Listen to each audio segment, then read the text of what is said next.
नमस्कार, मी श्वेता अंकले. तरुण भारतच्या न्यूज बुलेटिन मध्ये आपल्या सर्वांचे स्वागत. आता पाहूया ठळक घडामोडी.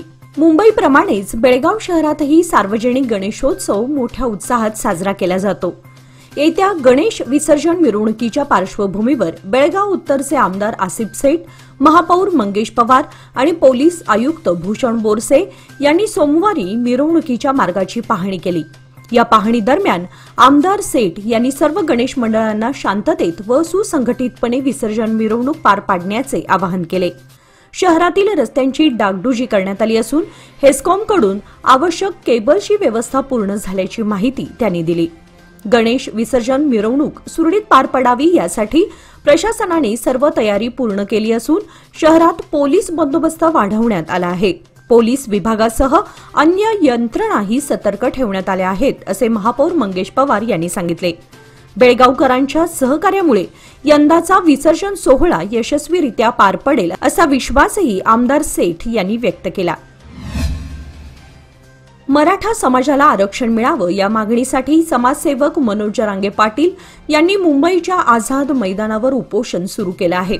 त्यांच्या आंदोलनाला समर्थन देण्यासाठी रविवारी 31 ऑगस्ट रोजी बेळगाव शहरामध्ये सकल मराठा समाजाच्या वतीने भव्य मूक मोर्चा काढण्यात आला. आज सोमवारी या पाठिंब्याला अधिक बळ मिळालं असून बेळगावसह सीमा भागातील मराठा बांधवांनी थेट मुंबई गाठून आंदोलनात सक्रिय सहभाग नोंदवला.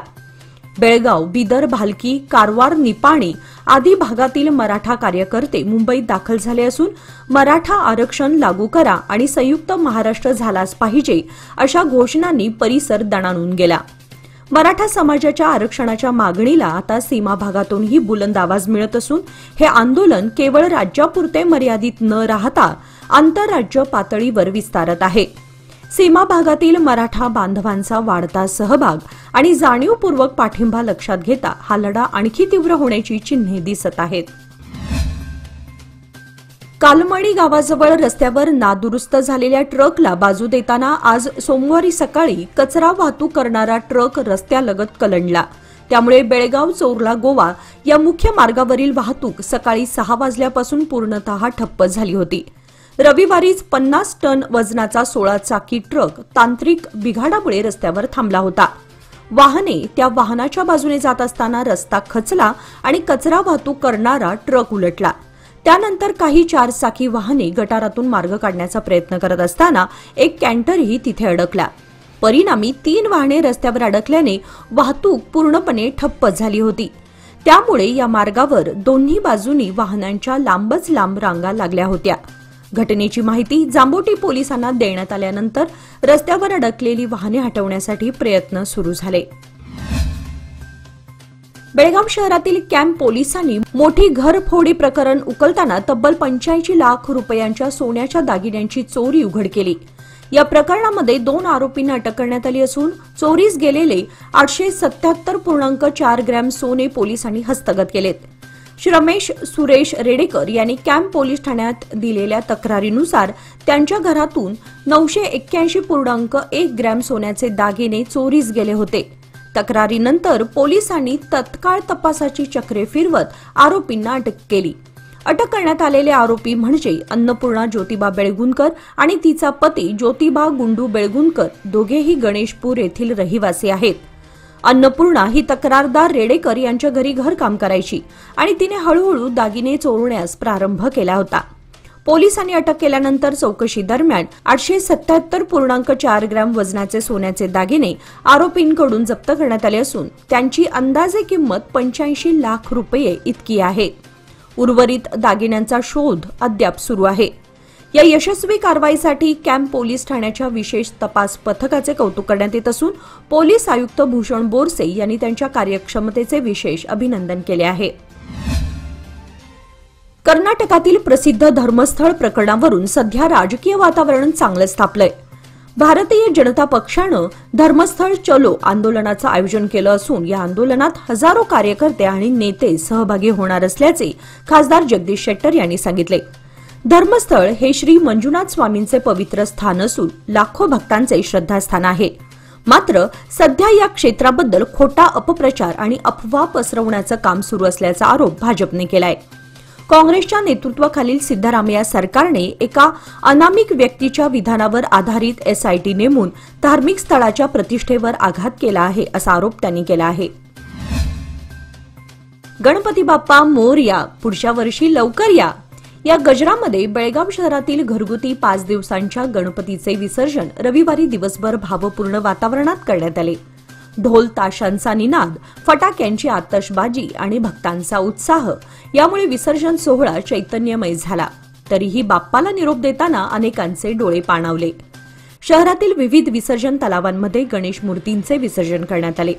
विशेषतः जक्किनहोंड विसर्जन तलावात महापालिकेने तयार केलेल्या पर्यावरणपूरक विसर्जन कुंडांमध्ये अनेक भक्तांनी आपल्या लाडक्या गणपतीचे विसर्जन केले.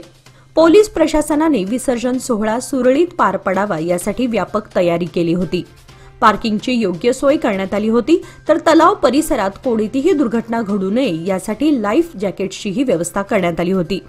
भक्तांनी बाप्पाची प्रतिमा डोळ्यात साठवत, सेल्फी काढत आणि फटाके वाजवत उशिरा रात्रीपर्यंत भावनिक वातावरणात विसर्जन केले.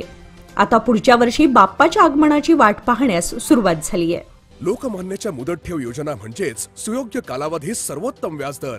आता तुमच्या गुंतवणुकीवर मिळवा 10.60% परतावा. अधिक माहितीसाठी आजच संपर्क करा 1800212450. लोकमान्य, प्रत्येक पावलावर तुमच्या सोबत. योजना फक्त सभासदांकरिता. नियम व अटी लागू. गणेशोत्सव शांततेत व उत्साहात पार पडावा यासाठी पोलीस दलाने व्यापक तयारी केली आहे. पोलीस आयुक्त भूषण गुलाबराव बोरसे यांनी तर अल्पावधीत बंदोबस्ताची संपूर्ण तयारी केली आहे. आता राज्य सरकारने यासाठी आणखी 2 IPS अधिकारी दिले असून एकूण बंदोबस्तावर लक्ष ठेवण्यासाठी राज्य राखीव दलाचे IGP संदीप पाटील यांच्यावर जबाबदारी दिली आहे. संदीप पाटील यांनी जिल्हा पोलीस प्रमुख म्हणून उत्तमपणे व प्रभावीपणे सेवा बजावली आहे. सध्या ते राज्य राखीव दलात आहेत. पूर्वानुभव लक्षात घेऊन एकूण बंदोबस्तावर लक्ष ठेवण्यासाठी त्यांची बेळगावला नियुक्ती करण्यात आली असून बुधवार दिनांक 3 सप्टेंबर रोजी ते बेळगावला येणार आहेत. शहरात झालेल्या पहिल्याच मुसळधार पावसामध्ये कॉलेज रोड परिसरातील गटारी तुंबून सांडपाणी रस्त्यावर आलं होतं. परिणामी नागरिकांची मोठी गैरसोय झाली होती. याची तातडीने दखल घेत स्थानिक नगरसेवक शंकर पाटील यांनी स्वतः त्या ठिकाणी उपस्थित राहून मॅनहोल उघडून कचरा काढण्याची कार्यवाही केली आणि पाण्याचा प्रवाह सुरळीत केला. मात्र स्वच्छता केल्यानंतरही मॅनहोल झाकण्याकडे दुर्लक्ष झाल्यानं ते आजही उघडच आहे. त्यामुळे या रस्त्यावरून ये जा करणाऱ्या पादचाऱ्यांसाठी तसेच वाहन चालकांसाठी देखील गंभीर धोका निर्माण झालाय. विशेषतः अनंत चतुर्दशीच्या विसर्जन मिरवणुकीच्या पार्श्वभूमीवर या उघड्या मॅनहोलमुळे दुर्घटना घडण्याची शक्यता नाकारता येत नाही. या संभाव्य धोक्याची दखल घेत नगरसेवक शंकर पाटील यांनी महापालिकेला मॅनहोल तातडीने झाकण्याच्या सूचना देत सार्वजनिक सुरक्षेच्या दृष्टिकोनातून या ठिकाणी तात्काळ उपाययोजना करण्याची मागणी केली आहे. नागरिकांचे आरोग्य आणि त्यांच्या सुरक्षिततेसाठी अशा प्रकारच्या स्थितींकडे प्रशासनाने गांभीर्याने पाहावे अशी मागणी परिसरातील रहिवाशांकडून होत आहे. बेळगावातील अनगोळ परिसरात पर्यावरणपूरक गणेशोत्सव साजरा करण्यासाठी गेली 9 वर्षे अविरत सुरू असलेल्या फिरत्या निर्माल्य कुंड उपक्रमाचा 10व्या वर्षामध्ये पदार्पण झालं आहे.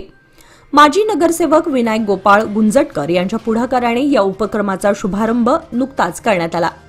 गणेशोत्सव काळामध्ये घरोघरी श्रीमूर्तीची प्रतिष्ठापना व पूजा अर्चा होते.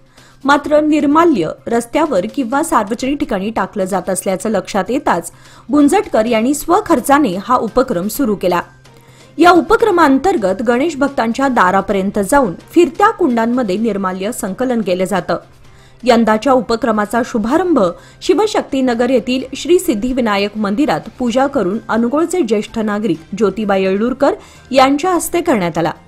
परिसरातील अनेक नागरिकांनी या उपक्रमाचं स्वागत करत स्वच्छता आणि पर्यावरण रक्षणाचा आदर्श घालून दिला आहे. फिरते निर्माल्य कुंड उपक्रम हे इतर भागांनाही प्रेरणा देणारं उदाहरण ठरत आहे.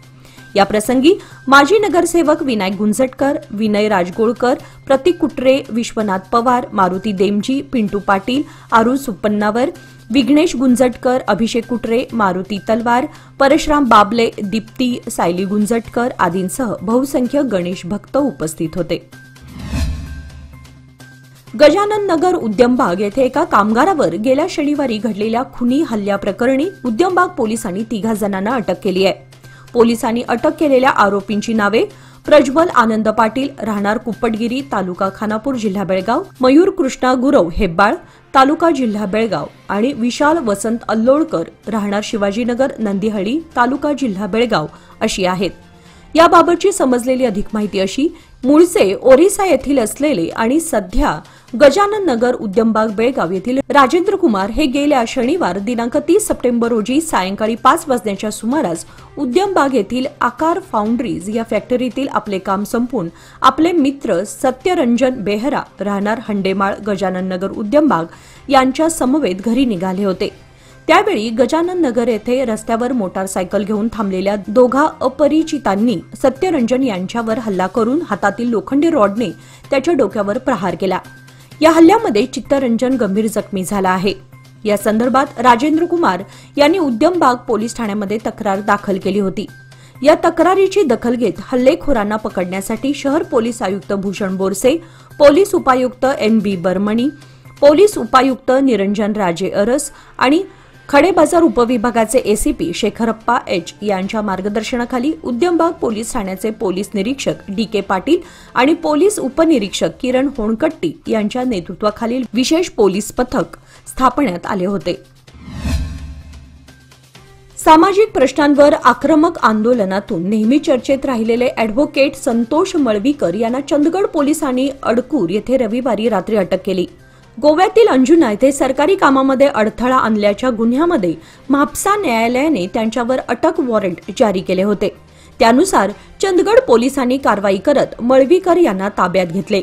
मळवीकर यांच्यावर चंदगड, गडहिंग्लज, बेळगाव तसेच गोव्यातील विविध ठाण्यांमध्ये आंदोलनातून तब्बल 171 गुन्हे दाखल झाले आहेत.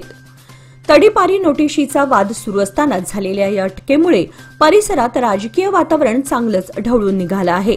स्थानिक पातळीवर मळवीकर समर्थकांमध्ये असंतोष असून त्यांच्या अटकेमागील कारणांवर उलटसुलट चर्चा रंगल्या आहेत.